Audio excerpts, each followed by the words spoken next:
So I've just been thinking about how I've been seeing, like through my experience of reading as a whole, that I notice people try to ground a topic in a theme, Mm, and why, when they do an investigation, they find it so necessary to thematicize the topic, essentially. So mm, I've been wondering, what is the relationship between investigation theme and practice? interesting. Um, That- I wrote something I can share. oh, It's oh boy. I've been writing a lot about that. I feel like it's essentially, how storytelling is related to philosophy. Mm, But yeah, so this is what I wrote. Every investigation must be thematic. To ground an investigation, all the great thinkers have fundamentally started any given topic by igniting a thematic investigation. And then I quote Lacan, because I'm reading Lacan right now, because he's trying to, when he talks kill about the you? theme of anxiety, He's trying to exactly, kill kill you. me. Yeah. Yes. Heidegger, like, that's really what started it. Was when I started being in time, he was trying to put philosophy back into a thematic orientation. Mm, He says it in the first paragraph. I can grab the book and read it. But to continue, but our investigation here is, what does it mean for an investigation to be thematic? It means that an investigation itself is subjugated in a story. Every different type of story has its own practice or praxis. Uh, Even different kinds of subsects within a story have their own unique praxis. So, like, uh, stand-up comedy is a different type of story than making music or mm. writing a TV show. Um, and then I continue. Our investigation is fundamental in two ways: investigating, and in, and that investigation's byproduct, which is a practice. So, like, in order to investigation, you have to have that investigation in some thematic lens. Hmm. And it seems to be a condition in order to even investigate. Um, and then to continue, in essence, understanding how stories can arise is inherently understanding how, sorry. In essence, understanding how stories can arise is inherently understanding how they arise. So, uh, the how you understand a given praxis is thematic, is basically understanding how that practice arise. And I feel like that's what, like, Lacan is doing. It's like he's trying to show a new practice by, like, showing how it arises and how it becomes a new practice. And it seems to be purely like he's talking Thematic. purely thematically. Well, let me ask you this as a quick question. Yeah, What yeah. what would the difference be between theme and theory? Do you think there's a difference? Like if I were to say, what is the difference between theme and theory, or is theory just another word for some sort of theme? I don't have an answer. I'm throwing it at you because I put Yeah, you on the spot. that's a great question. So I think theory goes a step further than theme. I think Hmm. theory encompasses a way of practice, where theme seems to be this, like, raw space that is, like, the precondition to any given practice. Hmm. So so it theory has to do with the actual practice itself. There's something unalive, in a sense, with theme, in that you can talk about theme and it be purely intangible, where I think theory inherently has to do with something tangible, with a concrete practice.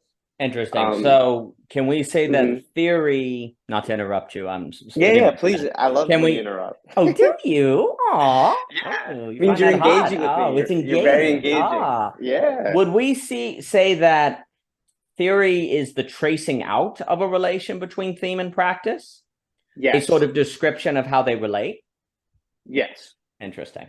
So let me ask you this. I've been thinking a bit. I've been doing a lot diving into the general theory of Keynes because I'm extremely interested in the question of what is demand.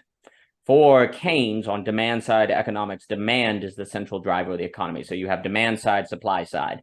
And the question I've basically been asking is, what is demand? Which might sound like the craziest question on planet Earth, but actually it's kind of strange what demand is. Like, what exactly is, if demand is central to the economy, then we should know what demand is. And we say, oh, it's a want for good and services. Maybe, because a lot of times demand is created. Like, it's like, and that means it's desire.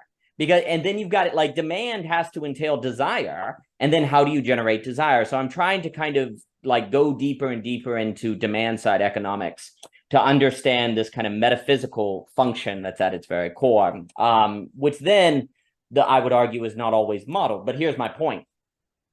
So if we were to talk that way, we could say, perhaps, I'd be curious how you'd respond to this, Mr. Luber. Would I say that the theory is Keynesianism, the theme is demand, and the practice is government stimulus?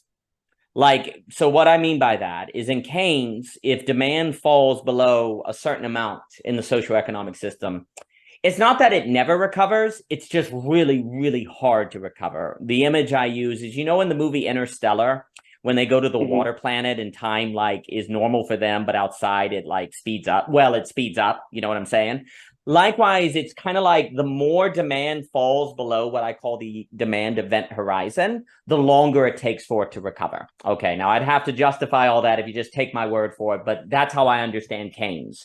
That's what he meant when he said in the long run, we're all dead. He wasn't saying it's not true that the market doesn't eventually self-correct. He's saying that by the time it does, it turns out that the guy that was left behind on the spaceship is 20 years older, right? Like, it's that it's very, very slow. So what you would do is engage in, say, FDR. The main thing, too, with Keynes is he doesn't actually defend the money multiplier as much as he does what he calls the investment multiplier, which is a very important distinction. Like, a lot of people today talk about money multipliers, where Keynes believes more so in investment multiplier. If you build a road, then that's going to create the productivity of people using the road, and then all of those businesses. And so investment has a multiplier effect. And so he's going to talk about government spending mainly in terms of FDR to go about the practice of the theme of demand. So my question to you is the following. Is this a fair description of the relation between theory, theme, and practice? The theory is Keynesianism, the theme is demand, and the practice is the New Deal. Would that be a fair description? It might be, it might not be, but I'd be curious how you respond to that. Can I just ask Please a clarifying question? Please. Actually, do you want to be useful? Can you just go over the distinction between the three? Sure. Because I'm okay. Yeah. Oh, no, it's to me very interesting because there's a way in which theory and theme seem to overlap and yet have some kind of distinction there, which I find curious. So theory would be Keynesianism, the entire description between, say, government spending and the creation of demand. The theme would be demand in Keynesianism because that's the main driver. Whenever there's, so in Keynes, all economic activity means demand was present. If it was not present, it would not be occurring. Like, it's always already there. Or the possibility of it is always already there. And the practice, according to Keynesianism, would be, what makes Keynesianism unique is the possibility of government spending to stimulate demand or to keep it afloat or to keep it present. So then what I would say is theory is Keynesianism, theme is demand, practice is New Deal, ergo Franklin D. Roosevelt before World War II and the Great, that's what I mean by New Deal. You could just say government spending, it doesn't matter. Okay, yeah, I think that's a very fair distinction. It's now making me think you're making a distinction, honestly, within story itself, I believe, with theory and What was the third one? Theory, Sorry. theme, and practice, because I also have All Cheaton's right, practice, magnificent, practice. you know, we've talked before about how all practice is in theory and you can't separate them, and Cheaton has his legendary paper on that. And I think about that as well, because yeah, Oh, like, I gotta read that. oh, I it's gotta read that legendary. paper, Chetan. It's legendary. So I'm theory, theme, and practice. Well, there's something about with what you're saying. There's something even more tangible about practice than there is with theory, insofar as the theory has a certain description that the practice then takes and then actually implements. Right. So it's like almost the end result of a theory. Mm. So it's like theme. It's like theme, and then theory, and then the end result practice. Mm. Like that to me is am I following? Oh, yeah. Okay. Yeah, I think that's really interesting because there's something inherent. If there's the possibility for practice, then there's already a demand like looming in the air, so to speak. So uh, I just think the very fact that there is a demand, a theme, will automatically generate different Yeah. practices, Yeah. Yeah. different theory. Like it'll literally, yeah. To answer your question, yes, I think that's a very sound distinction. Cheetan, I'm honestly curious to His hear your legendary paper. argument. Yeah, like how practice is the same as theory. Um, like I would just be curious, how is practice the same as theory insofar as doesn't it seem that practice is more active than theory? Well, let me step Sorry. in, not to interrupt you, and then I'll give it to Yeah, Cheaton and Mr. Rivera. Good to see you. So it's the idea you can never have theory and practice independent of one another. They're not equivalent. Is that they're oh. always in operation. And Oh, I agree with that. I agree with yeah, that. it's a legendary paper. And what's Okay. interesting is this would, I guess, be the question. Is theory a practice? Like because that's where it seems like it all connects, right? If you have the theory of Keynesianism with the theme of demand, with the practice of government spending, then is it the government spending of which then requires you to come up with a theory for how they all relate, so then it all ties together? It's almost like theory is always theorizing, right?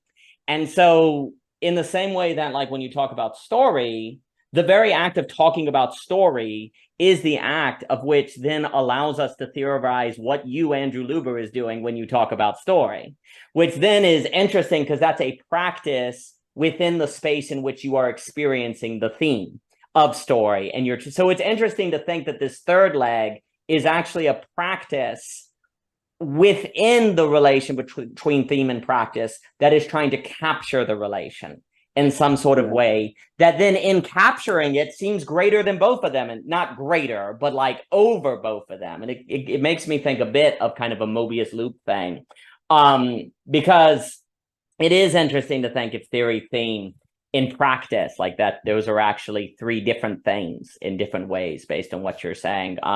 Anyone can reply to that in any way whatsoever, because I do wonder, I guess, in my own personal life, like if I'm saying the theme of what I'm doing is to experience, say, more goodness, beauty, and truth, then I then have that in practices, and then I have to theorize what I need to do to have theme and practice best in relation and brought out. But then it's funny, like, then this is the question. Oh, does that mean theory is a thematic? Is theory thematic, or is it supra-thematic? Like, is it within theme, or is it somehow over theme? Now we're just playing around. I'm curious, like, is the act of thinking the relation itself thematic, or the space of the possibility of the relation? Just to have fun. But Cheaton can talk about his paper as well. Javier, it's good to see you, sir. I'm glad you're not dead with college. I salute you. I think you're going to have your own, what do they call it, Goodreads? Like your own, like Goodreads, Javier reads with notes and different things. Really, that's going to be the place to be. So well done to you, sir. I give it to anyone who likes to speak. Just to answer your last thing, I think to be in the midst of theorizing, you are already oriented to a theme. So in that sense, I don't think it's supra. I don't think it's beyond theme. That I think I mean, I argue that theme is the most primordial Ah, uh, thing, because like when you say my theme is beauty, truth, and goodness, what is entailed with that is understanding its difference. mm, Like theme, theme isn't just striving for beauty, good, and the third. I'm sorry, it slipped my mind. But it's that in relation to the difference in order to even understand that that's what you're striving for. So it's mm. like already it's playing with this, this relation of differences in order to understand what you're even striving for. Like Yep. to strive for beauty seems to be the end result of the thematic tension. It's like, okay, there's this tension, and the byproduct of that is the unfolding of beauty and me following that unfolding. So to me, beauty is like a certain story, a certain configuration of the tensions unfolding. I guess another question then would be, can you keep practice and theme together without theory? Like, what do you, must we theorize or must we just be thematic? Like, is there a necessity of it? I'm not, but let me give it to Chiton and then Mr. Javier Rivera. Chiton, good to see you, sir. I'll just try and sort of maybe remember something that I wrote long time ago, actually. No, this is a question that I've been thinking about because each year it sort of keeps on coming back in one form or the other, in your writings and in your thinking. One of the things that we have to accept is that any practice always in something presupposes a theory as far as within the domain of language. You can't have access to some kind of pure practice, as you can't have access to any pure theory.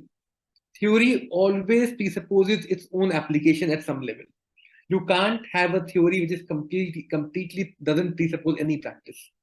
You can take the most abstract theoretical formulations. They would always assume, in some senses, some form of their own application.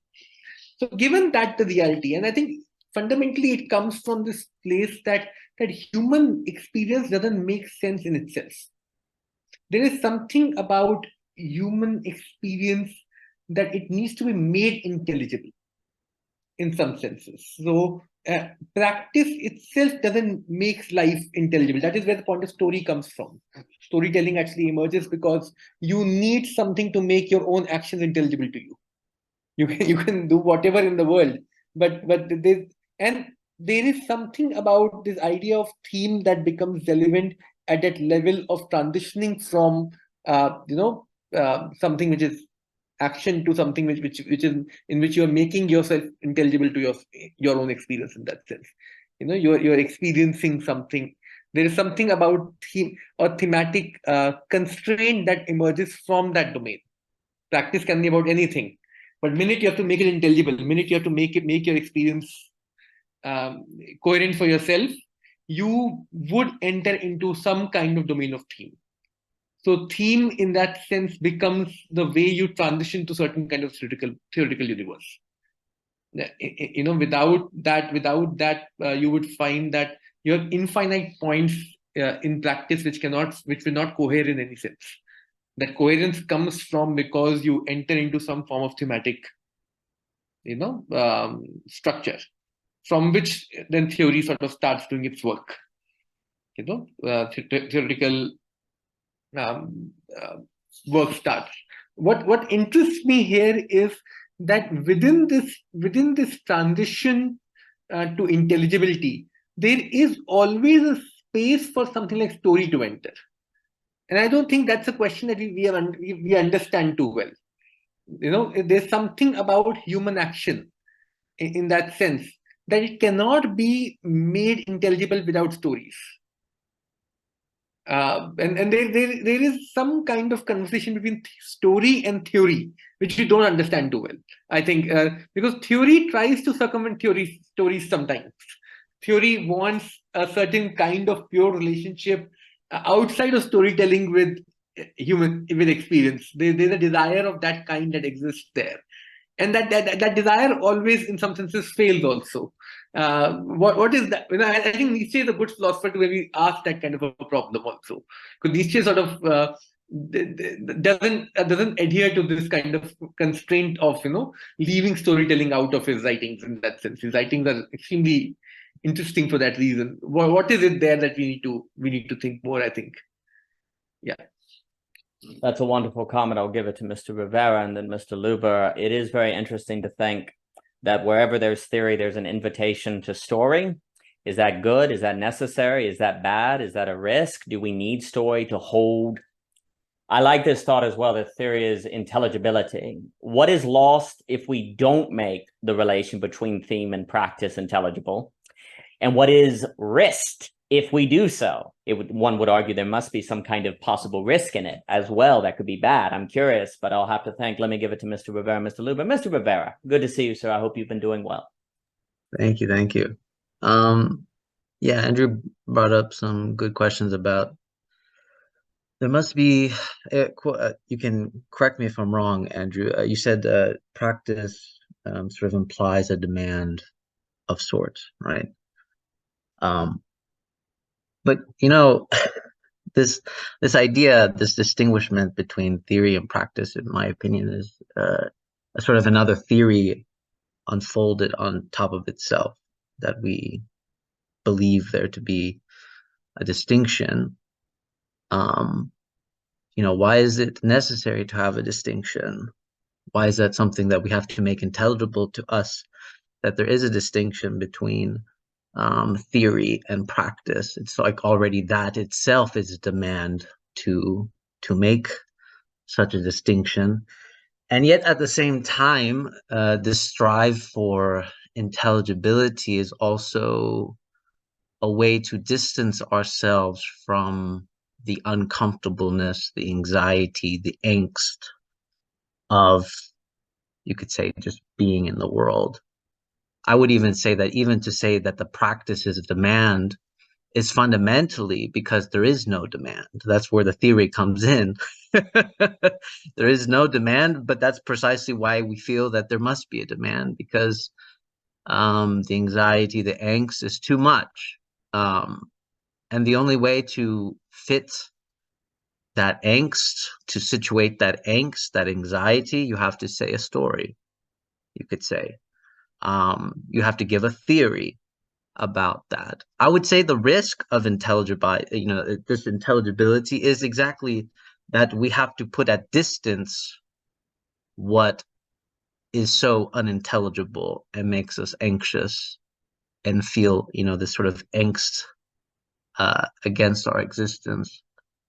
I mean, I would say, if anything, that is the risk, and that's something that I guess I'd be willing to explore, how much distance is necessary, but then also at what point should we always keep at distance this thing? Yeah, I'm gonna leave it there. Lovely comment, Mr. Rivera. I'll give it to Mr. Luber. It is interesting to think, is all distinction bad faith distinction? Is there such thing as good faith distinction? Is, if we take the Ian on the embassy, about Ian McKilgacrest, I can never say his name, where, and he's got the matter of things and all that, where if the left brain is rational abstraction, and it's also, he kind of complexifies, and I was speaking with Mr. Stanley on this, where it's not really right brain creative, left brain analytical. It's more complex than that, even if there's some truth to it, where the left brain is the logical distinction maker, and it's also more prone to be happy, like kind of more optimistic, where the right brain tends to be more whole, like more holistic, no distinction, and tends to be more melancholic, actually.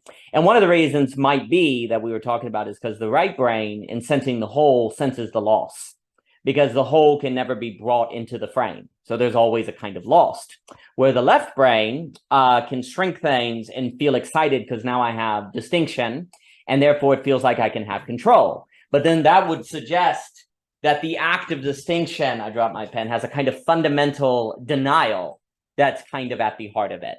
So it's interesting to think then, does that mean all distinction is a denial? Is it a denial in a certain, then the question becomes, is there such thing as a heroic denial? Like, I'm going to deny the fact that I'm going to deny that I can't know the whole. and I'm going to do my best to try. But then that could be the Humean arrogant denial where you're like, I'm going to know the world, and then you become a totalitarian dictator. But then there's also the heroic, almost Nietzschean affirmation of life where you go, I'm never going to be able to know the whole, but I'm going to actually love this inability to know the whole and do my best to have distinctions in a kind of a heroic fight. That might be good, but then that runs a risk. And then there's another way in which the question would become, by what standards do we say distinctions are false? Because then that would require a thought like a distinction to determine it's false. So it's very interesting because you have this almost at the end of the day, just kind of a choice, like just kind of a raw choice. If one is going to err on like what they're going to say on the meaning of the distinction. But it is very interesting. Then I'll give it to Mr. Luber, where the act of distinction always has a problem that's possible with it, where one is making distinctions to get a hold, to avoid the lack of having an ultimate hold. And what would be the best way to think about I guess the question is this, is distinction redeemable? Redeem might be strong, but is there a form of distinction that is not bad faith? I'm trying to think of a Sardian kind of take. Is there a good faith distinction? Is that possible or not? If so, what does that look like? Why is it like that versus not? That might be a framing, but I appreciate what you were saying. I'll give it to Mr. Luber. Mr. Luber, please. First, I just want to say I really appreciate this conversation. I am very lucky and fortunate, honestly, that I can talk to you guys about this, because I feel like this is not theme isn't something that I feel like most people talk about. So, but before I have a few responses, I just want to clarify, Javier, what was the last thing you said triggered me, but then I lost it in listening to Daniel, the curse of the net. But can you just, if you remember the last thing you said, that was just, I thought, really good. Yeah, I mean, I think the last thing I said was there seemed to be a risk with distinction in terms of like it can also be a way to distance ourselves from the anxiety, the angst of trying to make the world intelligible. Gotcha. Yeah, I think that's what, yeah. Okay. So I feel like what I'm about to say is super Heideggerian. To first answer that, I think that us distancing ourselves from anxiety is just bullshit. I think, anxiety is always with us. And the very distance of anxiety is actually configured within us being here.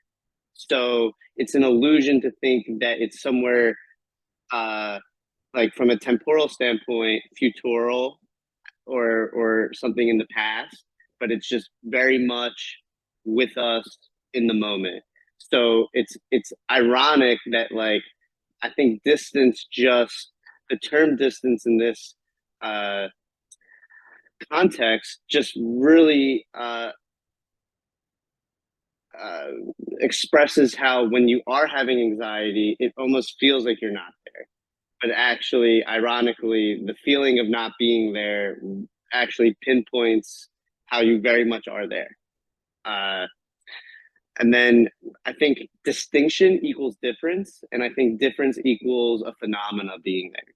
So the very fact that we're making a distinction between praxis and theory, and like in that distinction we're saying here's how they're different, is just showing how us being here is actually here. And for us to talk about being and just, let's say, talk about it by just using the word being, and being, I would argue that there is no being. That there needs to be a different words, different dimensions that cross over with liminal spaces between the dimensions that express difference in order to show the round of the wholeness, the well-roundedness of what it means to be there. Because I think being there is very well-rounded. It's not something that can happen with pure tautologies, so to speak. I think, yeah, there needs paradox. There needs not paradox. There needs paradox in relation to difference. Is what I would say. And then with that said, something that Chiton said, talking about like pure, like if I were to think about like purify pure anything, that you can't have access to that. I would say from like the storyteller perspective, you actually have access to it insofar as the covering up of the purity is actually saying something. Like the very covering of saying what is pure X or Y is actually saying exactly that. It's pointing to something being pure. And I know this gets into this whole Kantian shit, and I agree that you can't get to the thing in itself, but you can say something about the thing in itself. Saying something and actually getting to the thing in itself are very different. Like the very act of expressing is a different dimension than this dimension of getting to. I don't even think this dimension of getting to is possible for the human being. Like the only thing that's possible for the human being is the dimension of expression. And I think that dimension is actually, we can express anything. So if we're able to conceptualize pure, and when I mean conceptualize, just be aware of the fact that there's this covering over of this pure being that's occurring, allows us to say something about this pure being. And us being able to say something about this pure being is precisely that. It's saying something about this quote unquote pureness. And that's what I think is so pivotal about storytelling, because if you were to apply storytelling in philosophy, there would be no such thing as saying you can't do this, you can't do that, because they would understand that everything is just a pure expression to arriving at something. So it's like the very ability to say you can't get to the thing in itself from a storyteller perspective means you can express the thing in itself. And then you can talk about that.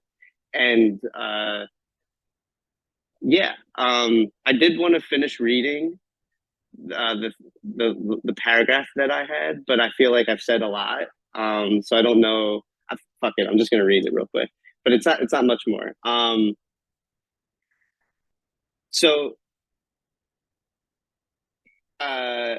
How is where I left off is basically, how is a practice theme? Understanding the relationship between theme and practice will help inspire discovering different. I just lost my spot. Discovering new practices which are inherently different than existing practices, and yet it's still a practice like the existing practices are. One can't separate the artist and the scientist. They both uncover being a story they both uncover being a story insofar as it just being a configuration of an uncovering of being. Thus, the origin of story being theme is understanding the covering of being as well as the uncovering of being.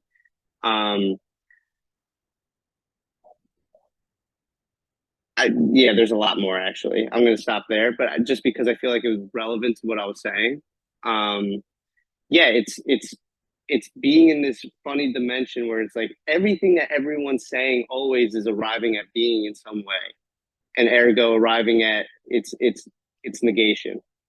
And I think that's a fun dimension to play at, if that makes sense. But no, I appreciate you saying all that. And I'll give it to Javier. What Javier is said, and then what you said makes me think.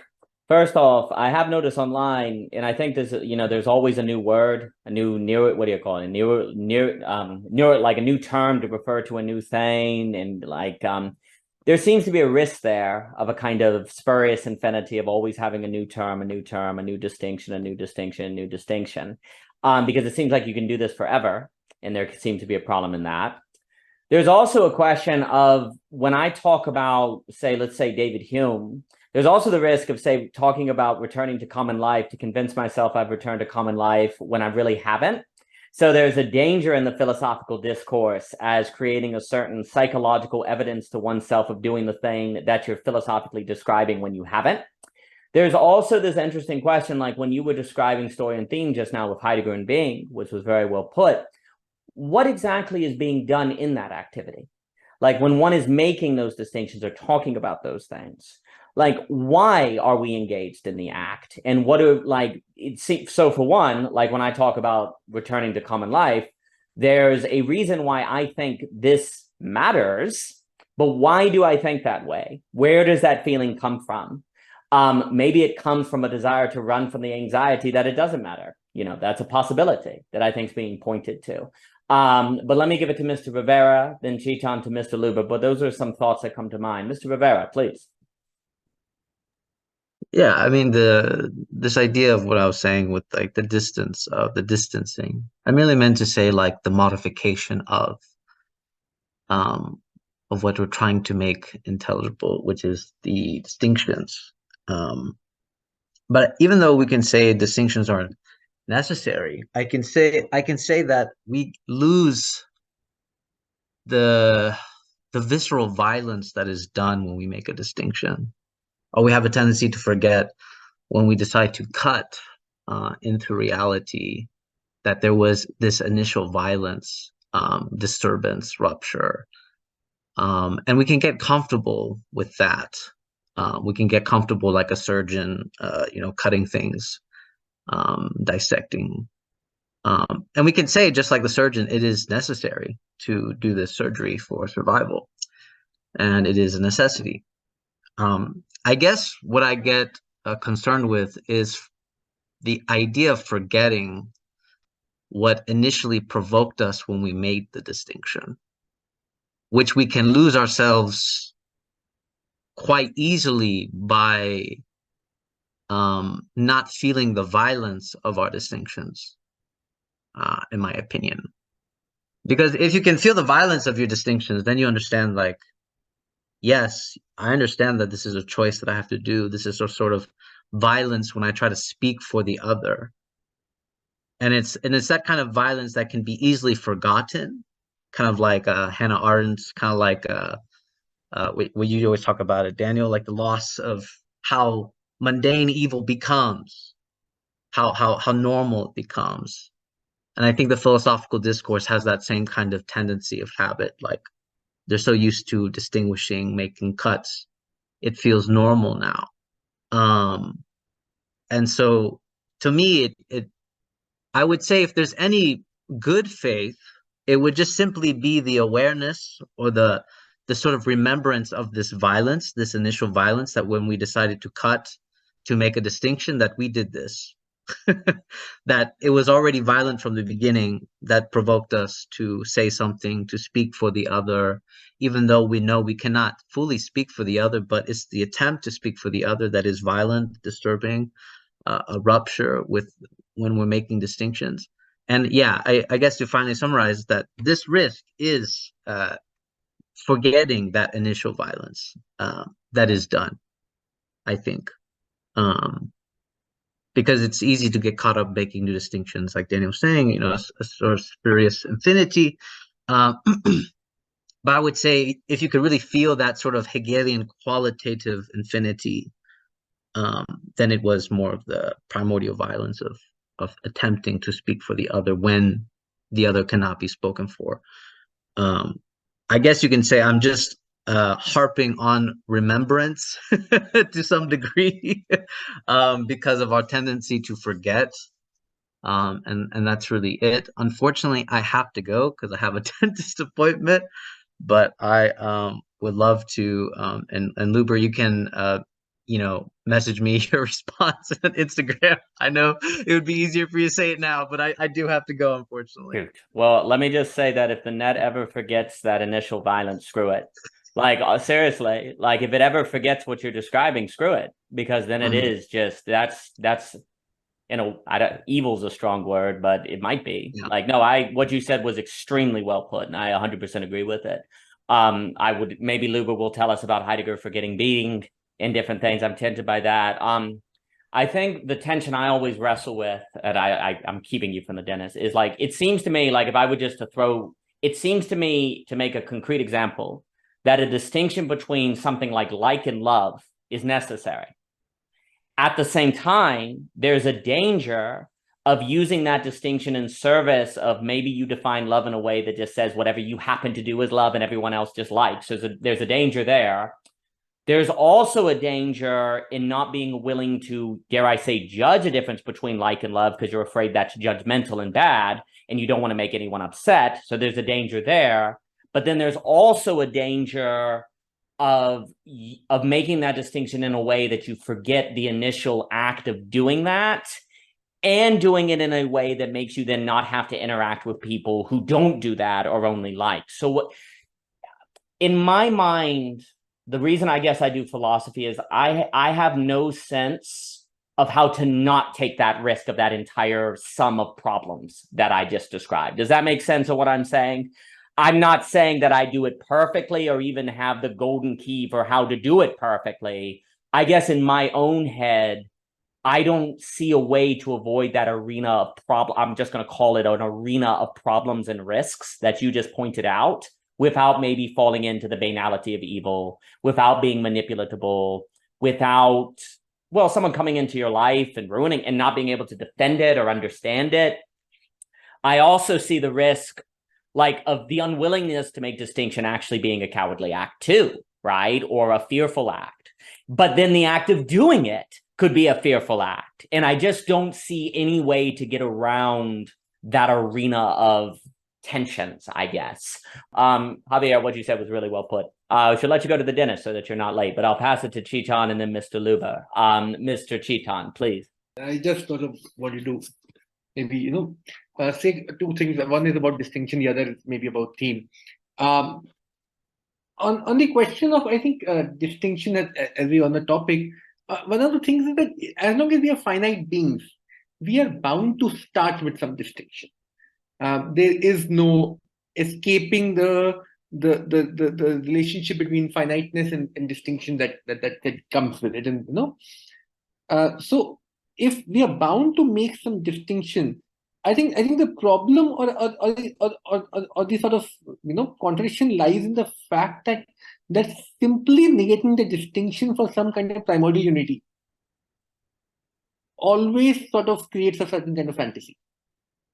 It has and I've been part of certain groups, philosophy and spiritual, both artists also, who believe that they can escape the distinction in favor for some kind of one being one with the cosmos, being so when minute certain challenge of a distinction comes to them, their immediate response is to escape into some form of direct access to, and then there's a challenge that exists there. The question then becomes, what do we do with the distinction? Distinctions are violent, as Javier is saying. There's no denying that reality, that any distinction actually imposes itself upon you. It is a form of violence. It is a form of containing. And the question becomes that once that violence is right in front of you, what do you do with it? How do you go from there, which is not a simple immediate negation of the distinction? What is the process of that working out? And we can get into different kinds of thinking on that. I think second question, I think, is a question of theme, because with theme, actually, I had very interesting experiences, because I used to teach young students how to go into execute lesson plans in the classroom. And one of the things that was part of the lesson planning sort of unit used to be the theme of the class. So a student had to come write the theme for us, and they would be eventually every year there would be huge debates among the faculty members that how do we interpret the theme? So some faculty members had some rigid boundaries of the themes. So only these can be the themes. Everything else is, other people like me, we used to sort of encourage that the theme should be coming from the students themselves. Who are we to tell them what their theme should be in that sense? And there was always a sort of a struggle which said something about the nature of theme itself.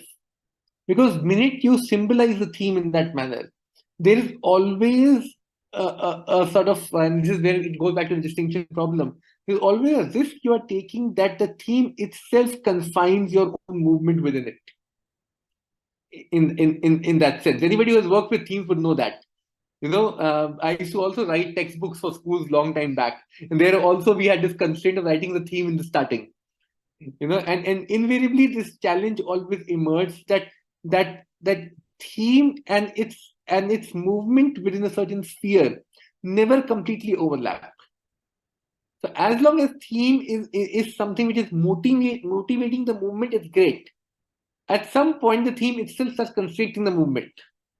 And as writers, I think we all become aware at what point does your starting point of motivation or starting point of displacement itself becomes a way to constrain where you can sort of, go and where you cannot go. There's something artificial that emerges from that kind of a use of a theme. And that's very similar to the distinction question, because themes are also, marking some distinction from which, some kind of movement can take place. What is it about then, and what is the relationship with theme that we can draw so that it becomes an interesting question. Yeah. That was beautiful. I'll give it to Mr. Luber and then Mr. Tyler Murphy. That all in mind, and then also what Javier was saying, and then some of the stuff at the beginning. Is there a way in which you need the theory, theme, and practice distinction where the active theory is the remembering the initial violence, where you're always you're theorizing the distinction between practice and theme precisely so that practice does not become an escape from something.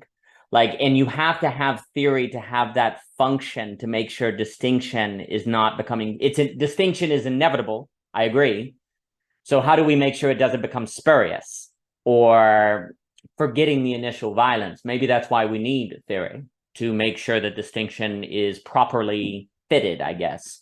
And thus practice and theme properly correspond. It's difficult to language it. But let me give it to Mr. Luber and Mr. Murphy. I appreciated what you said, Mr. Chetan. Mr. Luber, please. Yeah, that was really good, Chetan. First, I just want to respond to the missing Javier and say that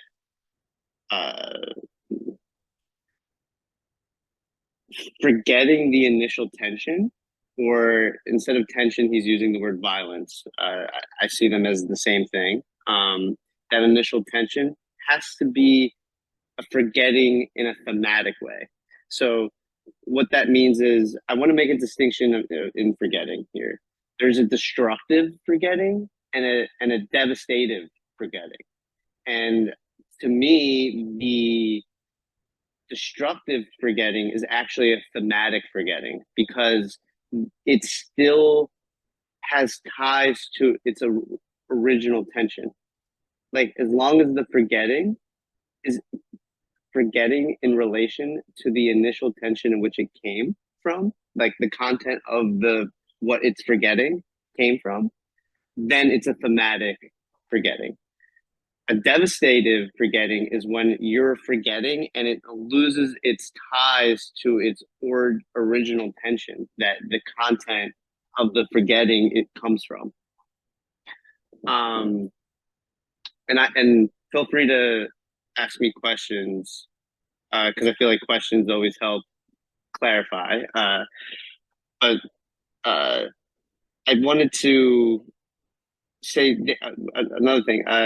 Daniel, when you're talking about the arena of problems and that you don't do it perfectly, I actually don't agree. I think you do your arena perfectly. That's the beauty of the individual entering that type of dimension. because they do it perfectly for them. Like, in my mind, everyone deals with their problems at the best they can in that moment. That's how I see it. It's like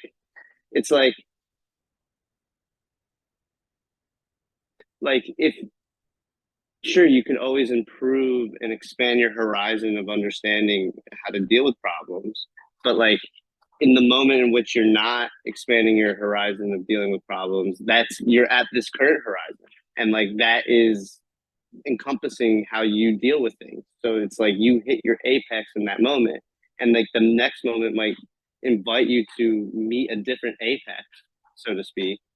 But yeah, I just wanted to say that. And then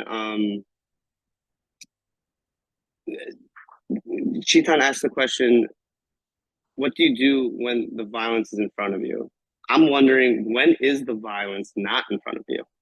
Like, how do you make a distinction between when it's in front of you and not in front of you? It's something I'm very curious on.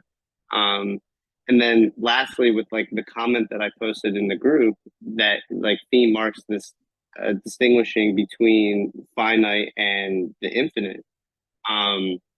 This, I think, really, I'm reading Lacan, so it's just making me think about like where he's coming from. And you could just tell, like, he's really coming from this like place where it's like there's about to be this split of sorts of I am creating a notion, a practice, and that becomes finite in that very creating notion. So what's interesting about theme is, so Lacan is being thematic about psychoanalytics, being a storyteller, being someone that's thinking purely thematically. It's how is it possible? You're thinking, how is an investigation like this? How is it possible that he's even able to do that? Like, how is he able to come up with what he comes up with? I'm sorry, I'm just looking at my notes. Yeah, like when you think about theme in relation to a succession of behaviors. So like if you're already looking at behaviors, the demand, to use Daniel's language, is already there. So it's like, I want to make a distinction, not in interpretation, but in understanding. So to get back to that Hegelian, I forget the terms that you use, Daniel, but you brought it up a few meetings ago with Alex and I, just about spurious infinity versus the other infinity. But when you have a distinction and understanding about behaviors that are already playing out in front of you, you're already thinking about these behaviors in a thematic way, which helps you come up with an understanding, a theory, and ergo practice regarding those behaviors. And like, what's funny is, from the storyteller perspective, you can even frame your internal dialogue, so to speak, as behaviors. Like, how you talk to yourself is a behavior, and that in itself can be extrapolated and be thematicized, and eventually it turns into psychoanalysis. So it's like he was just aware of a certain succession of behaviors in a certain dimension, ergo in the mind, in the internal mind, and using his ability to see this succession of behaviors, he's able to see the tension that allows him to see those behaviors. And then through seeing that tension, he sees an unfolding. And that unfolding, I would just say, is psychoanalysis. It's just one particular type of story. And that he is just going about that story and how he came up with that story. That's what Lacan is basically doing. Now, I haven't finished reading Lacan, but I'm on chapter 5, and that's what I think he's doing. But okay. Oh, like, and then I'll just cap it off saying like, theme is always, and I just basically said this, but like, theme is always it ironically comes from being there, and yet from you seeing these successions of behaviors, you arrive to a theme. You discover a theme, retrospective to you not understanding, but you seeing the behaviors or something being there. And then you realize, oh, in it being there, that theme was already there. I just kind of retroactively came to it. So it's like this like feedback loop of distinctions in order to understand the behaviors or that which is there. Well put, Mr. Luber. And Dimitri is extremely proud of you for taking on Lacan. He's been doing these readings. So good to see you, Dimitri. Also, I will note, so a few things first on this idea of, and then I'll give it to Mr. Murphy, on demand. What is very interesting to me, because in speaking about Keynesian demand-side economics, the argument actually that I am trying to make is that we can only understand demand in economics if we actually think of it more metaphysically. And that also Michelle and I had this lovely opportunity to speak with the Lithuanian Free Market Institute, and they're arguing that we need to think of lack instead of just mere scarcity, that economic drivers is not mere scarcity, but actually lack, which entails economic scarcity, but there's also something quite deeper. And this would also lead into some of the ideas that we can only think about economics as narrative economics, which I know, and I can't think of his name, the guy who did Irrational Exuberance, Animal Spirits, he's been doing a lot on narrative economics. And indeed, if the only way to understand socioeconomic orders is not merely according to dealing with scarcity, and of course, scarcity is valid. You know, Ilana was saying that her whole economic project was based on, she felt like economics wasn't taking scarcity seriously enough. Like they talked about scarcity, but gradually it had become capital and money and not the initial problem of scarcity. And if you take that seriously, then they did a whole interdisciplinary study of the role of scarcity in all fields throughout all time, and they arrived at something like lack. Well, then if you take lack seriously, the demand is based on lack. The demand of economics is based on lack, which gets based on story and all of these different things. So it's very interesting. A few more things and then I'll pass it on. What's very interesting to me, so you're very kind to say the perfect thing.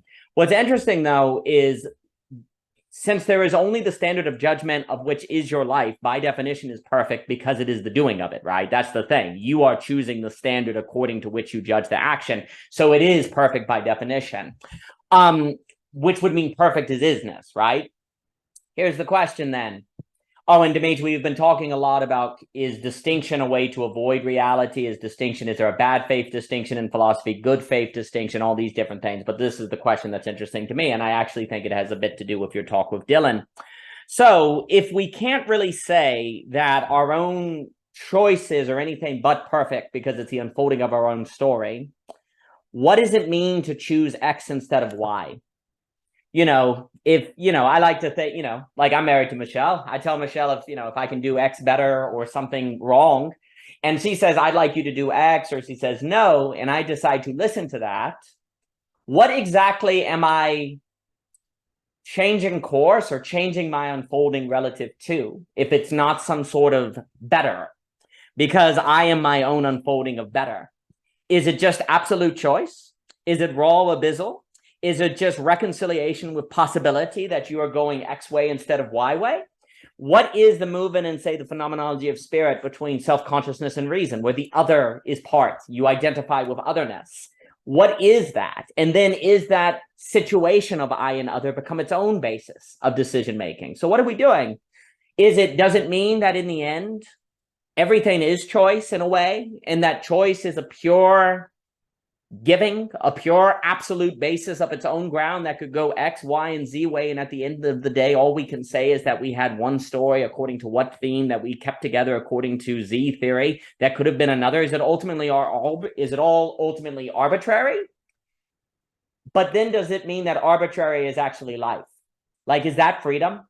And then, of course, it's like the reconciliation of the raw freedom that it comes out to it. It's very interesting because I agree on what you're saying, Mr. Luber.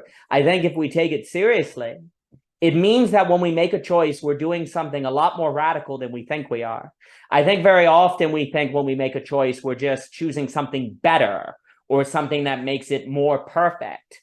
But what if it's some sort of radical, some sort of incredibly deep radical act of creation, like open creation of possibility, and that's it. That's what it is.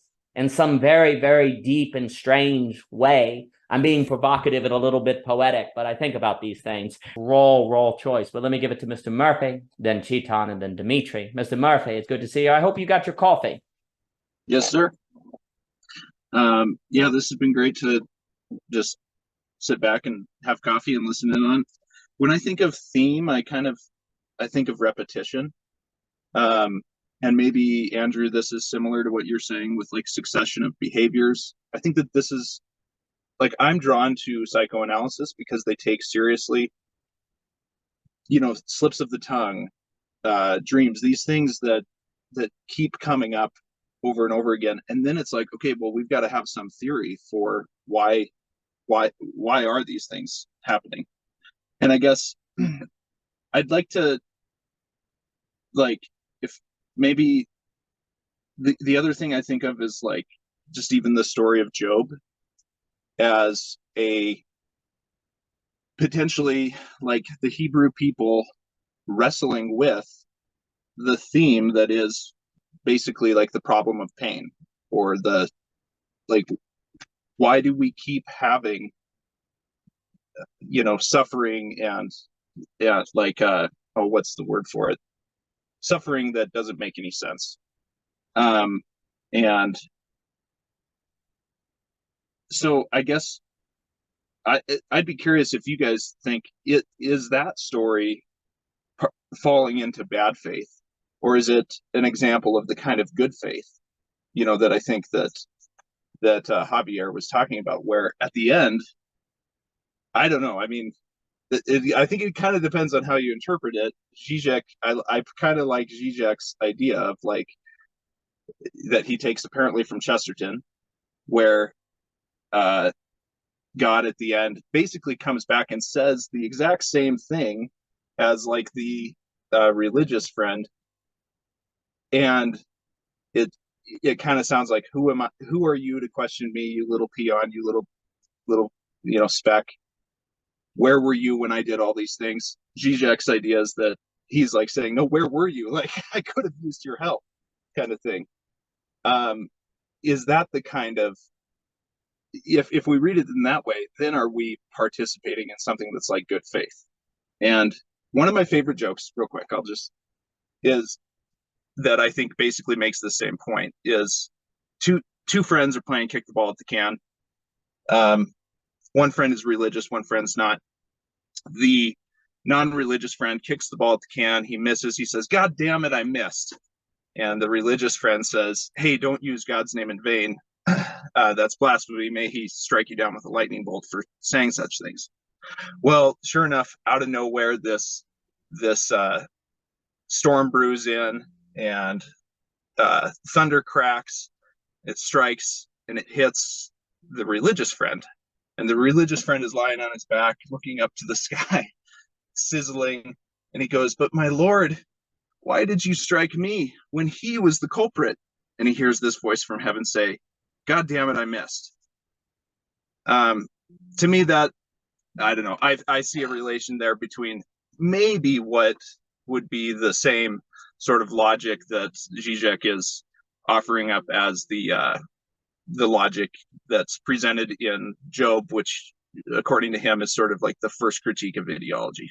But anyways, just thought I'd throw that in there. That was a gift, Mr. Murphy. Thank you, sir. I really enjoyed that. I'm going to give it to Chetan and Dimitri. I am actually very interested. I wonder if you can actually have a good faith story. If I'm going to use that language, I'll say a good faith story without the possibility of both interpretations. Like, that almost seems like the very risk or possibility of it going either way is precisely the characteristic of a good story. Like it's like risk all the way down. Like that's what's interesting. Like if in the end of the day, it's some sort of, I call it absolute choice, like radically abyssal choice, then there's risk all the way down. Like at the, maybe now I'm not saying this is true. I'm thinking in the same way that we talk about fundamental lack, like at the deepest level, there's some kind of incompleteness. What if it's almost more accurate? I don't want to say more accurate, but I'm going to say right now, and I'm not saying I know this. What if it's more accurate to say that there's at every level risk, like at the like fundamental risk must always be at play. If not, well, actually, if not, then arguably you're not actually dealing with incompleteness, because incompleteness has become a stable state. There's no risk anymore. Incompleteness is another word for a kind of completeness. You can have a new kind of completeness and say, we're incomplete. That's that. Nothing to do. Well, then you're complete, right? So I wonder if the only way to have a fundamental incompleteness that's actually a fundamental incompleteness and not secretly a new completeness that's secretly therapeutic is actually to have risk all the way down. That's just, so fundamental risk all the way down must be there to have fundamental incompleteness all the way down. Otherwise, you're not dealing with fundamental incompleteness. That's just a thought, live thought. I don't know if that makes sense, but it's something I'm thinking as you were speaking about. There must be a fundamental risk, and that would be the bothness. And if it's not there, then you got a problem. But let me give it to Chetan and then Dimitri, and then my dear friends. I will have to go in 20 minutes at 4:30 because it's wedding season and I have to go set up chairs. This is the joy and the blitz, but this is very enjoyable. Chetan, please. Even I would have to just leave in like 10 minutes. I just wanted to quickly go back to the economics question actually that you raised, and there's something very interesting about that problem of demand in economics. And I'm not an economist. I've never studied it formally, and I have very little sort of training into any of those. But it's fun to think about these things in your spare time, I think. One of the things with economics, I think, demand in economics is that if you think about, say, Lacanian question of demand, Lacan actually had a certain kind of twofold structure of demand. One was the actual milk that the child is asking. The other was the satisfaction of love. In that sense, that the child is not only demanding for the milk, there is this question of love, and that implicates desire. There's a story there in that sense.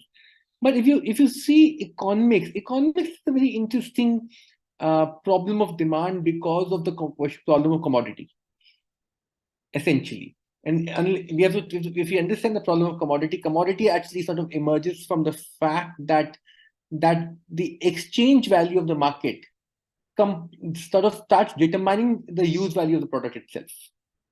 In that sense, it sort of doubles back upon, and it is in that structure demand emerges. So demand itself becomes constitutively cut off from its own origin in economics.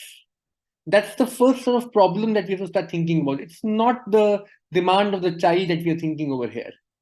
Demand here is constitutively cut from its own origin because demand sort of emerges from the outside first, rather than from my own use value in that sense, what I need.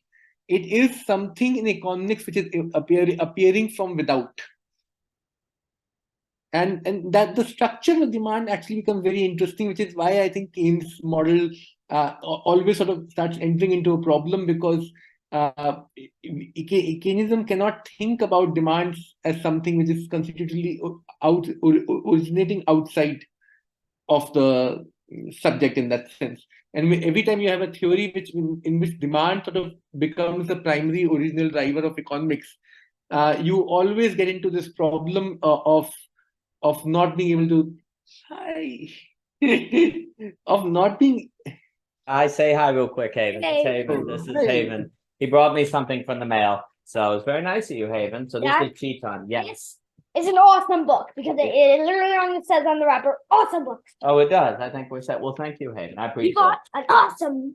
it. Thank you.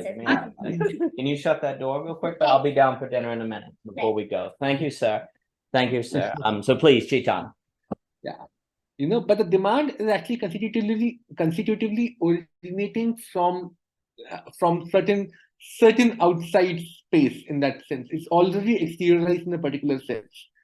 And which is why today's economics has completely given up these problems in these frameworks. So the economics is, very subjective. They don't care where it originates, how it goes. They realize that you can't have a coherent theory of economics precisely because of these kind of fluctuations. In that sense, they've said that to even try to develop a coherent theory of economics is a failed sort of, and I think every economist today accepts it. They have a context and they say within this context this can work, that can work, and I think and beyond that they don't even attempt to. What is it about this problem of modern economics that I think and the Marxists keep on trying to sort of go back to telling them that there's something about labor, but the argument coming from at least the economists within the liberal scheme of things is that Marx's labor theory of value might theoretically explain large generalizations, but do not work in any specific context. Theoretical theories that work in specific contexts have no generalization power in economics, and there is a sort of blockage over there, which we can't. I don't think we have a good philosophical sort of hand at it also in our times, I think. Yeah. It's an excellent comment. I'll give it to Dimitri, and I 100% agree that if you really look very closely at the problem of demand in economics, it opens up everything. Really, and I know that's a general thing. One of the reasons I like this Lithuania group so much is because of one of the few economic organizations that does economics that's still interdisciplinary. Like they're thinking through all the different fields. And what you see now is economics as modeling. But when you go back to the roots of economics and Adam Smith and David Hume and all of these different people, it is much more going through the whole gamut of philosophy and sociology. And like what we need today basically are conversations between interdisciplinary economists. And I would consider Karl Marx that. I'd consider Dietrich Miklowski. I would consider all of these different people. And what this Lithuanian group is doing is they're like, look, we cannot do economics unless we have this interdisciplinary character. Otherwise, we don't really we're bad at economics. And I actually 100% agree, because the whole reason I'm trying to understand demand is to show we don't understand what creates demand. And if we don't understand what creates demand, then we really can't create wealth other than in a very limited sense, which has very negative consequences. And that would be tied to what is on this destructive forgetting. We've literally in economics engaged, and I like your comment, and then I'll give it to Dimitri, in a kind of destructive forgetting about what the root of economics is. And it's, well, if you grant me a very bold claim, the root of economics is the problem of human motivation. Like what motivates people, and where does motivation come from, and why do people do things? This is actually quite mysterious. Like what, at one instance, it's because they're thirsty. At another instance, it's because they see value in it, but they can't even explain why they see value in it. In another instance, it's because they're willing to die for someone. Why are they willing to die for that person and not another? The motivations of human beings is a great, great mystery. And the managing of that mystery without being able to answer it is at the root of economic concerns. I don't want to say it's the only economic concern, and I don't want to say that modeling and probability theory and all these other things has no role, but it's kind of engaged. I agree with Mr. Luber. It's lost its theme in a sense. It's engaged in a kind of destructive forgetting.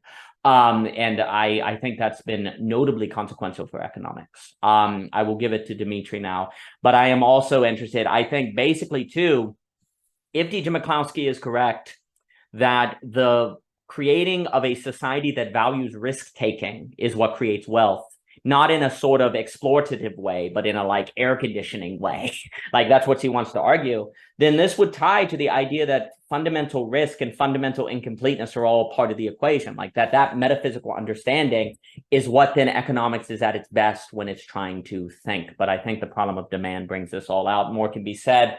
And I think lack is interesting because it's both in and out. Like you say, the demand is outside in, what the lack is both a characteristic of the world and a characteristic within, and there's a call and response between these, which is also why the Lithuanian group is fascinating, because it's kind of deeper than just scarcity. It's like why is scarcity even scarcity to us?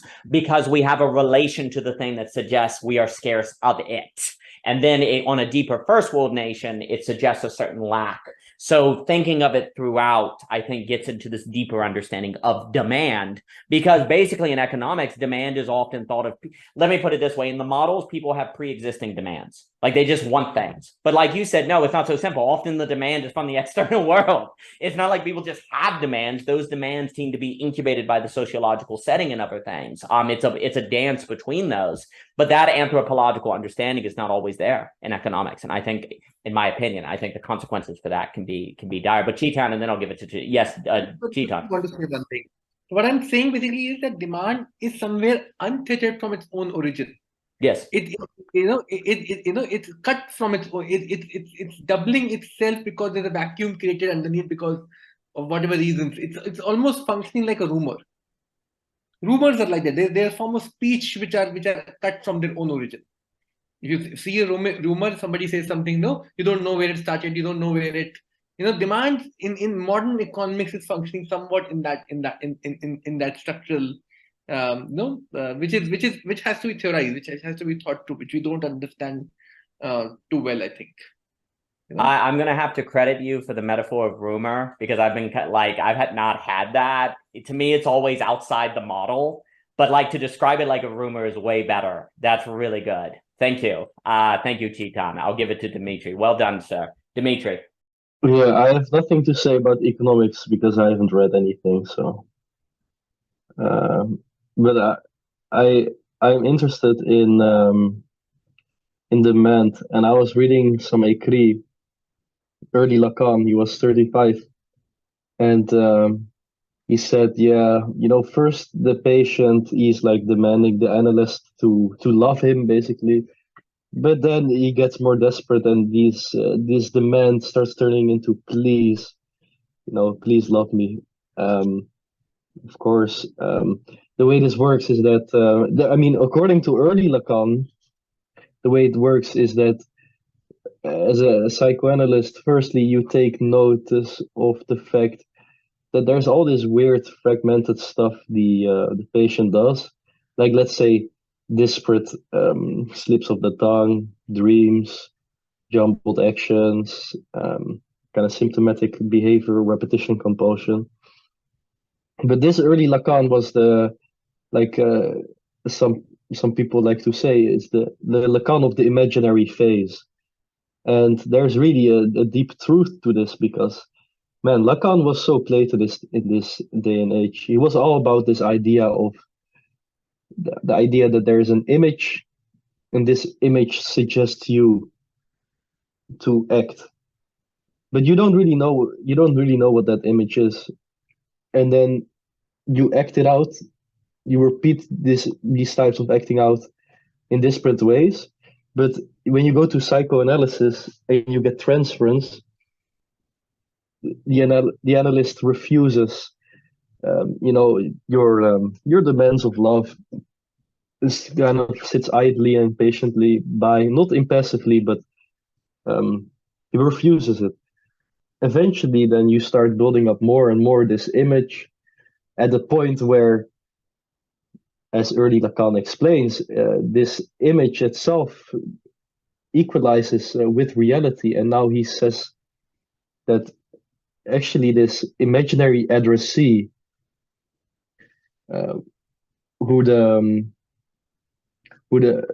patient is talking to, in actuality, it's it's like, who's presently there is obviously the psychoanalyst, but it's an imaginary addressee.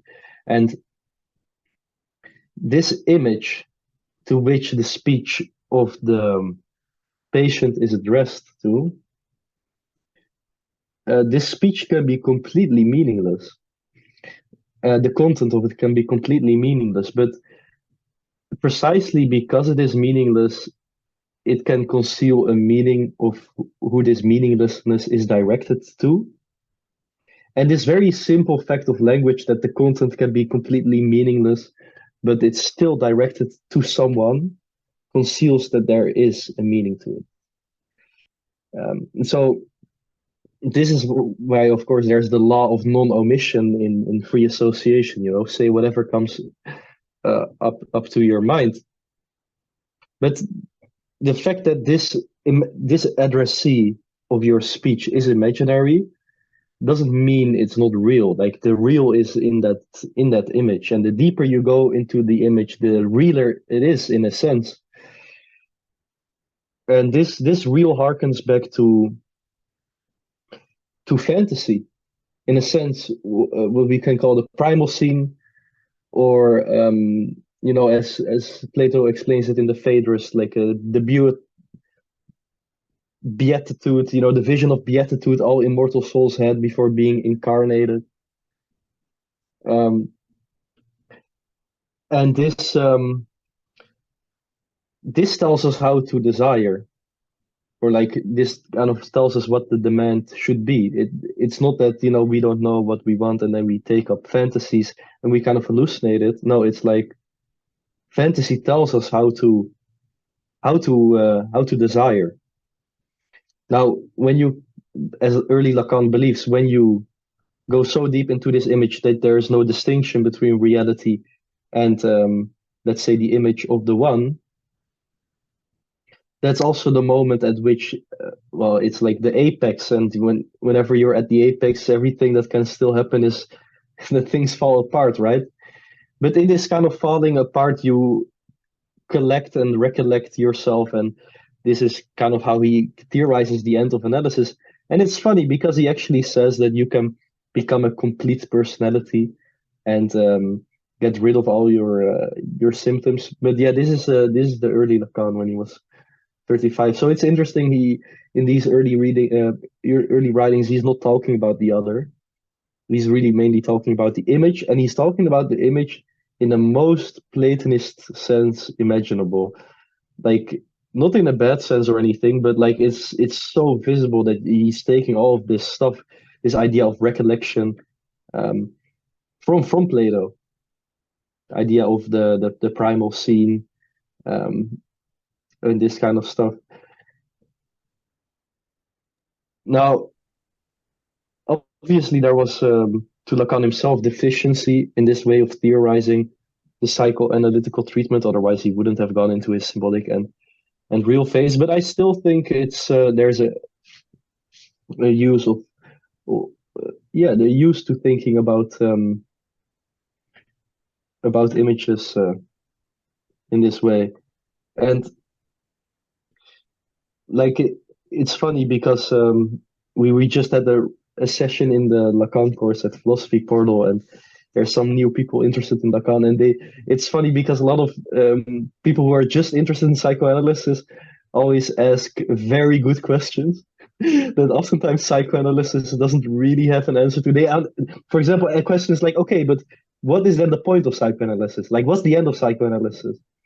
And then you go to Zizek and or like all the guys, and they're like arguing like with extreme depth and this big vocabulary on what it is and what it is not.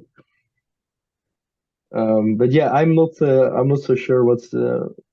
I mean, the way I read it, what's at the end of analysis? I think Hegel's standing there, like right when you open the door, like go outside, it's Hegel right in front of you, being like, okay, now it's back to me, in a sense. And I really mean what I say, because it's because Hegel had this his most concrete conceptualization of God as absolute spirit, as the creative process itself. So yeah, there is this book by Lacan of lectures he did, and then he says something like, yeah, I don't really know what will happen after I die. He says also, like, I hope there won't happen some accident so that I will die very late. He would rather die a bit younger, because I kind of agree with that. I'm sympathetic to this idea that you don't want to die too late. Like, I don't want to die when I'm like 102 and like just wasting away vegetating for 10 years. But that's me, Yeah. No, I like that very much. And I'll give it to Mr. Luber, and before I have to run to get these chairs together. And I wanted to say first, Actually, it's very interesting because one, maybe psychoanalysis is about the analysis of the psychos who do psychoanalysis. That could be it. But there's also something about like Julie and Brenda and all these people. We warn that if everything is useful, then everything can be controlled by the state. Everything can be manipulated and sold. So there's actually something interesting about the very fact it is hard to say what psychoanalysis is about and for, just like philosophy, that actually helps it create spaces of uselessness, ergo leisure, that helps us be more human in doing it. So it's kind of funny. Often it is these fields that are hard to say what they're for, that actually then that very characteristic is evidence that they contribute to the leisure space, like Joseph Piper and then the Stoa, Peter Limberg, and all these people talk about, which then I think actually the very difficulty of doing something that's hard to say what it's for in of itself helps you understand why useless spaces tend to go away. You know, because it is weird to do it. And you're like, why am I even doing this? And you yourself aren't always sure. And then you can see why the whole world is made capturable in the Deleuzian sense, because you have to fight for things that are hard to say why you fight for them, which then is perhaps the absolute choice again. It's this raw choice. And we were talking about it earlier. I have things to say about the demand, because what you described exactly hints at what demand does in a first world nation. It becomes like, I'll give it to Mr. Luber to describe the rumor. And then alas, I will have to go. Mr. Luber, please, Dimitri, wonderful comments. Mr. Luber. Yeah, I just wanted to quickly touch on Chikan's notion of the rumor, which I thought was fantastic. So it just makes me think of high school, middle school. Just, I feel like if you're, at least from my area, if you hear the word rumor, you should think of that. Because when you're in high school and you're spreading a rumor or you're participating in a rumor, you're participating in a boredom that you don't want to recognize. It's the mundaneness of doing the same thing every day, Monday through Friday, waking up at 7, going on the bus, doing this, just like everybody else. And nobody really wants to face that repetitive boredom of the sameness that kids have to be going through every day. So I just wanted to kind of extrapolate on that's sort of what everyone's doing in the world. You know, everybody is waking up like the non-rational choice that Daniel talks about. You know, you got to eat breakfast. If it's, you know, cereal to pancakes, it doesn't really matter. You got to choose to fulfill eating breakfast. Rumors emerge because people don't want to face the repetitive boredom in which everybody is already situated in.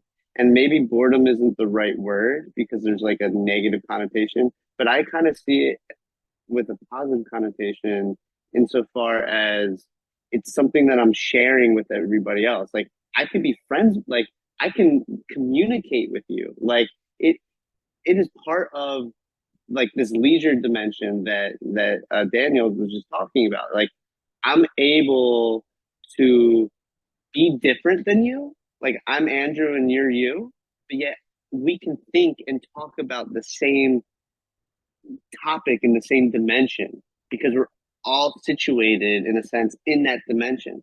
And if you have a intentional view of that dimension, not to tie this back to storytelling, but when you have an intentional dimension, I mean, an intentional view of that dimension, then you can kind of see a rumor and be able to navigate, investigate that rumor and kind of find its origin is just back in the dimension in which you're already currently stationed in.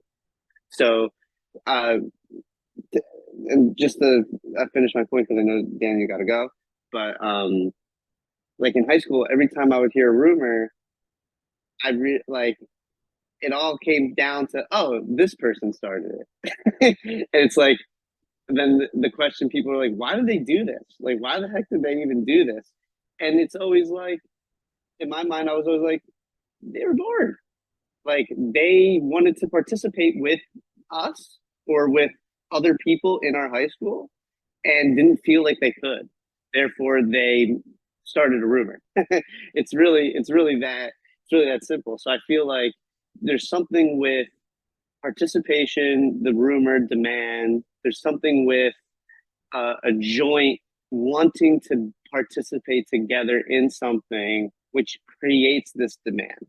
Like without this communal want, I don't think this demand would even be there. Like I don't think the individual, this might be a provocative claim, I don't think an individual can enter that dimension. I think you need the other. You need the other. But yeah, I'm not too sure on that, but that's just my knee-jerk thinking on that. I'll just quickly sort of make a point that one of the good ways to think about rumor is to think about riots. That's where actually I had read it, when riots happen, the speech is not like, somebody will tell you so many people died there, or this woman was killed there, raped there, and you are mobilized based upon these rumors that happen. If these many people are killed from your community, now you have to go back and kill. I read this great anthropological work by Veena Das. So there she had discussed rumor as something untethered from its speech, which is untethered from its own origin. Because it's not a speech that anybody can own up. It's not like anybody can say that this is my speech. And yet it is mobilizing, yet it is activating large numbers of people to do extreme forms of violence in that sense. And it's very interesting what speech can do when it takes that shape. Really very interesting what demand can do when it takes that shape in that sense. I have to go. I'll probably doze off now because I've got mornings. Bye-bye. Thank you so much. You're a hero. You're a hero of the people, Titan. Well done, sir. Well, I've enjoyed this. To bring it to a close, I can't it fits with what I'd like to say on the character of demand today, and which I think is missed in economic modeling involving Keynes. And let me explain what I mean. When Keynes is talking about creating demand, the demand tends to be infrastructure spending. Well, we can all go outside and basically, because of a shared everydayness or background, if the government says we're going to build a road, it's very likely that everyone can kind of agree that, yes, we need a road. That would be great. And it would be light, and it's not really something you have to negotiate. But you see, here's the problem. As you go from the low-hanging fruit and you try to create demand with more complex things, let's ask the following question. Is it an upgrade to move from high-speed internet to super fast internet? Is that an upgrade? Well, now some people would say yes, other people would say no. It starts to become unclear if that's going to actually be good for the economy and ergo create more demand, right? So what ends up happening is what Keynes's analysis shows, in my opinion, is that you can successfully create demand, because the other thing Keynes says is that if in your government spending it seems experimental or ambiguous, like it's ambiguous if it's good or bad, then people turn on it. They don't believe in it. They turn against the government. It doesn't work. So the government's investment have to be non-ambiguous, okay? They have to be less ambiguous than more, and they cannot strike the people as experimental. And he also uses this to explain interest rate signaling, okay? So here's the issue, though. When Keynes is writing, well, it's very easy. It's much easier for the government to do spending that doesn't seem experimental. And it can create demand because people say, oh, this is great. We're definitely getting better. My tax dollars is definitely going for something good. So it creates motivation. The mistake is assuming, in my opinion, that because demand creation works in those situations, you can equally create demand with the same lack of ambiguity as you get to more complicated matters. Like today in the globalized world, things are so complicated that the average person doesn't know if that government spending is good or bad. They're told it is, but it's much more unclear. So instead, what has to happen is the basis of demand is not a shared agreement on the good based on the facticity. It becomes rumor structured. It gains a kind of rumor structure. The government basically has to create rumors of what to, if you have 30,000 and buy a new car, you'll be happy. Oh, if you go to the mall, be happy. It becomes very, very what? Materialistic. Well, what is materialism but a kind of rumor, right? Like if you go here, if you own a bigger house, if you have more clothing, you will be happier, right? This creates demand, though, because people believe this rumor, and so they're creating demand. So what ends up happening is materialism. This is my argument. Materialism is the modern form of demand side economics, which you have to do once you get through the low-hanging fruit of demand creation. That is easily observable benefits that are more facticity based. Okay. So then what you have to do is create demand by doing something that's more vague in terms of desire, and that's going to look like materialism. Here's the problem. That's really, really fragile, because eventually people start going, wait, this doesn't make me happy. And so they stop demanding it. Well, guess what? If demand dries up in the economy, what occurs? It crashes. Like the entire system right now is dependent on the creation of demand. Let's put it this way, you know how we all talk about it would be bad, materialism is bad? Yeah, that's a problem though, if materialism is what creates demand in the economy. Basically, in order for us to have, if you grant me this language, a spiritual evolution, it would require a bankruptcy of basically pension funds, housing market, and all of these other things, right? So this is my concern. I'm interested in getting at what demand actually is, so we can stop basing the economy on a notion of demand that is fragile based on materialism, so that we might have, dare I say, a spiritual advancement that doesn't cause a global catastrophe. That's why I think the problem of demand is so serious, and why I think about it a lot. Anyway, gentlemen, this has been a pleasure. Thank you for your time. I hope you have a wonderful one. It's always good to see you. Thank you for everything today.